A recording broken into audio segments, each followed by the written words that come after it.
Hello students, welcome in thermodynamics class. Today we will discuss solved miracles on thermodynamics. Myself Dr. Kalpana Khandelwal, Associate Professor Chemistry, Government MS College, Bikaner. Students, numerical solve करने से पहले एक बार आप पूरा thermodynamics को वापस पढ़ें सुनें, जिससे कि हम अच्छे से उन्हें समझ पाएँ। पहला, समताप पर उत्क्रमणीय प्रसार से 1.5 ग्राम अणु नाइट्रोजन का आयतन 5 से 15 लीटर हो जाता है। 25 डिग्री सेंटीग्रेड पर उच्चतम कार्य की गणना कीजिए। हल, हमें क्या करना है?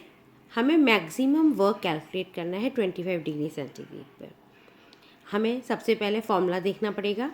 फॉर्मूला क्या होता है? W is equals to minus N R T L N V2 upon V1। अब देखो, N हमें पता है 1.5 ग्राम, R 8.314 जूल्स प्रति डिग्री प्रति मोल, T 25 डिग्री सेंटीग्रेड किया है, जिसको हम कैल्विन में कन्वर्ट कर लेंगे 298 कैल्विन। V1 हमें दिया है 5, V2 हमें दिया है 10। हम इनकी वैल्यू सब्स्टिट्यूट कर देंगे, log 3 की वैल्यू लगा देंगे और इस तरह से हमारा उच्चतम कार्य W कैलकुलेट हो जाएगा।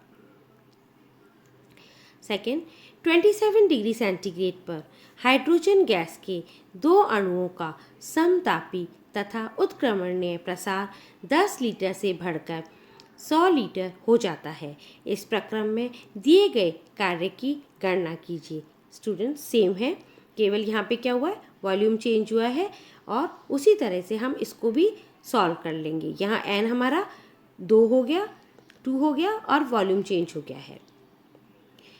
1 मोल नैप्थलीन को स्थिर आयतन F 27 डिग्री सेंटीग्रेड तापक्रम पर ऑक्सीकरण करने पर कार्बन डाइऑक्साइड और वाटर प्राप्त हुआ और 5238.0 किलो जूल्स ऊष्मा उत्पन्न हुई। स्थिर दाब पर अभिक्रिया की एंथैल्पी की गणना कीजिए। नैप्थलीन के ऑक्सीकरण का समीकरण सबसे पहले हम लिखेंगे। ऑक्सीकरण मतलब ऑक्सीजन में उसको हमने गर्म बर्न किया, तो हमारा ऑक्सीजन से हमने उसको वो किया, इक्वेशन की, तो हमने इक्वेशन लिख दी। यहाँ हमें अभिकरण गैसीय अणुओं की संख्या N12 है। उत्पादन में हमारे गैसियस फॉर्म में 10 है, तो डेल एन हमारा हो जाएगा -2। हमें पता है डेल एच बराबर होता है del U plus del N R T. अब देखो, डेल यू हमें बता दिया है ऊपर ऑलरेडी, डेल एन हमें -2 हमने निकाल लिया, आर हमें ऊपर दिया हुआ है ब्रैकेट में, और टेम्परेचर को हमने केल्विन में कन्वर्ट कर लिया। सबकी वैल्यू सब्स्टिट्यूट कर देंगे। इस तरह से हमें अभिक्रिया की एंथैल्पी पता चल जाएगी। 27 डिग्री सेंटीग्रेड पर एक आदर्श गैस के 1 मोल के उत्क्रमणीय तथा समतापी प्रसार में गैस का आयतन 10 से 20 लीटर हो जाता है। इस प्रक्रम में Q, W, del U, del H की गणना कीजिए। हमें इसमें सबकी कैलकुलेट करनी है। हमें प्रक्रम में पता है डेल समतापी प्रक्रम है। देखो ऊपर लिखा है समतापी प्रक्रम। समतापी मतलब इंटरनल एनर्जी और एंथैल्पी हमारी 0 होगी। W हमारा फॉर्मूला हमने लिख दिया और ये हम डिस्कस कर चुके हैं कैसे W निकालते हैं, तो हम W निकाल लेंगे। डेल U प्रथम नियम के अनुसार हमारा डेल E या डेल U बराबर होता है Q प्लस W। अब Q हमारा डेल U हमारा 0 है, तो Q बराबर हो जाएगा हमारा -W के। W हमने ऊपर कैलकुलेट किया था, इस तरह से हमारा Q भी आ जाएगा और हम चारों की वैल्यू कैलकुलेट कर पाएंगे। 300 केल्विन ताप पर किसी गैस का मोल आयतन का समतापी उत्क्रमणीय प्रसार 10 एटमॉस्फेयर दाब से 1 एटमॉस्फेयर दाब तक किया गया। इस प्रकार 100 kg के एक पिंड को कितनी ऊंचाई तक उठाया जा सकता है? हमें क्या कैलकुलेट करना है? हमें उसकी हाइट कैलकुलेट करनी है। हाइट कैलकुलेट करने के लिए देखो, सबसे पहले हमें W का फॉर्मूला पता है ये। अब हमें इसमें W में N पता है, 1 मोल है तो आ जाएगा, और उसके बाद P1 पता है, P2 पता है, हम उनकी वैल्यू सब्स्टिट्यूट कर देंगे और हम निकाल लेंगे।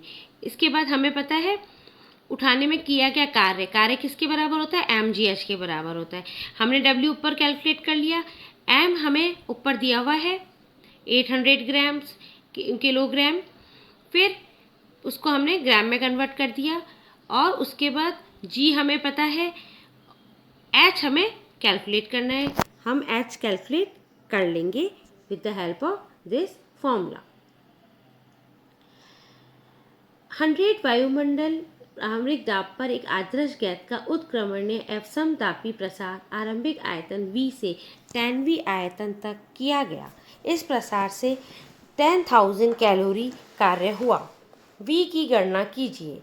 यहाँ हमें V कैलकुलेट करना है और उसने हमें कार्य बता दिया है।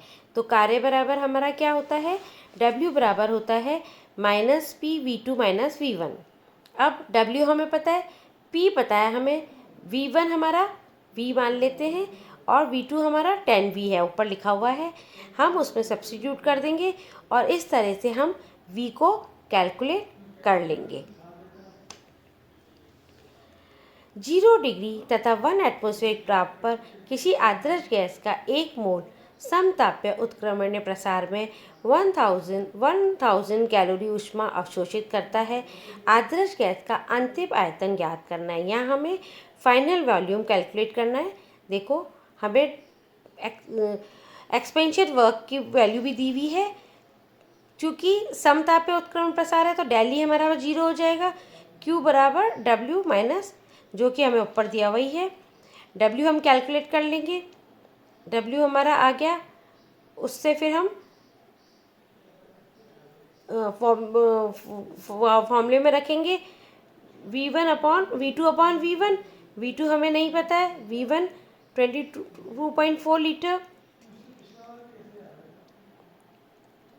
और इस तरह से हम आदर्श गैस का अंतिम आयतन ज्ञात कर लेंगे। गैस को आदर्श मानते हुए किए गए कार्य की गणना करना है। अगेन W हम कैलकुलेट कर सकते हैं, इसमें Q और E को भी कैलकुलेट करना है। स्थिर तापमान पर डेली बराबर 0 होता है, तो डेली होता है Q माइनस W। अब हमें W पता है, E हमें पता है 0 होता है, तो हम Q को भी कैलकुलेट कर पाएंगे।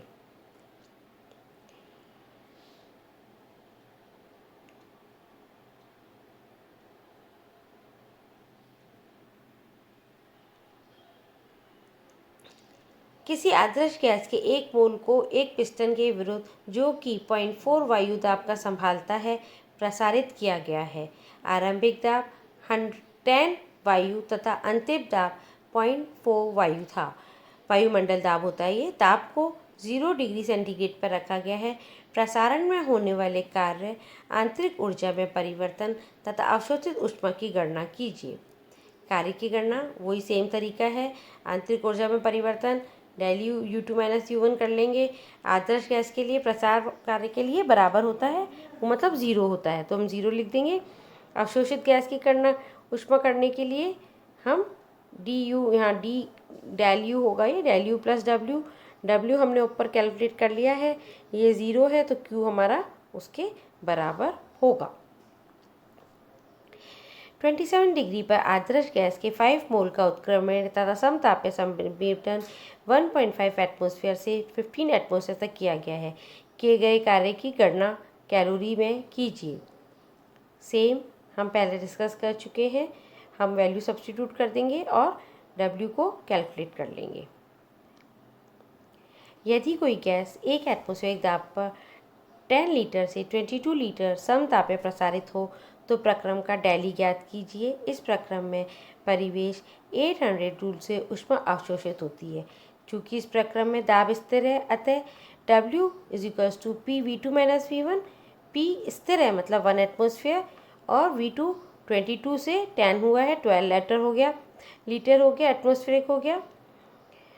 जूल में परिवर्तित करने के लिए हमने उसको जूल में परिवर्तित कर दिया और फिर डेली बराबर Q माइनस W और हमने कैलकुलेट कर लिया। हाइड्रोजन के लिए वंडरवॉल्स स्थिरांक A और B के मान क्रमशः 0.246 लीटर स्क्वायर एटमॉस्फेयर पर मोल स्क्वायर तथा 0.0267 लीटर मोल है। हाइड्रोजन के व्युत्क्रमण ताप की गणना कीजिए। इन्वर्जन टेम्परेचर हमें कैलकुलेट करना है। जो फॉर्मूला हमें पता है 2A/RB होता है। A हमें दिया हुआ है, B हमें दिया हुआ है, R हमें पता है, तो हम TI को ईजिली कैलकुलेट कर सकते हैं। 22 डिग्री टेम्परेचर पर कार्बन डाइऑक्साइड के 10 मोल की 100 लीटर से 10 लीटर तक संपीड़न करने पर प्राप्त गैस की गणना कीजिए। गैस का व्यवहार आदर्श माना गया है। अतः हम जानते हैं W बराबर 2.303 nRT log V1/V2 और हम इस तरह से इसे कैलकुलेट कर लेंगे। अगेन इसमें हमें सेम चीज़ें मांगी हैं इसने सारी, हम पहले आपको बता चुके हैं। हमें पूरा ये ध्यान रखना है कि क्या वो पूछ रहे हैं और क्या हमें ज्ञात करना है। स्थिर ताप है, स्थिर आयतन है, इन सब बातों का हम ध्यान रखेंगे, उनकी यूनिट्स का हम ध्यान रखेंगे, तो हम आसानी से किसी भी न्यूमेरिकल को सॉल्व कर पाएंगे। Thank you.